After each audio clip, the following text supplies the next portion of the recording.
శుభాకాంక్షలు తెలియజేస్తూ ఇవాళ దేశవ్యాప్తంగా 1947లో అయితే స్వాతంత్రం సిద్ధించింది. కానీ ఇవాళ తెలంగాణ ప్రాంతంలో గత సంవత్సరం తర్వాత ఇవాళ తెలంగాణ ప్రాంతంలో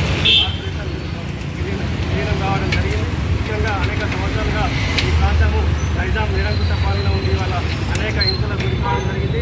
ఈ ప్రాంతంలో ఉన్న ప్రజల్లో హిందూ మహిళలు ఇవాళ నగ్నంగా బతుకమ్మ ఆడించిన చేసినటువంటి చరిత్ర తెలంగాణ నైజాం రజాకారుల ఆగడాల వ్యతిరేకంగా అనేక పోరాటాలు జరిగి ఇవాళ అనేక వేలాది మంది యువకులు ఇవాళ ప్రాణత్యాగం చేయడం జరిగింది. కార్యక్రమంగా నిర్వహించారు.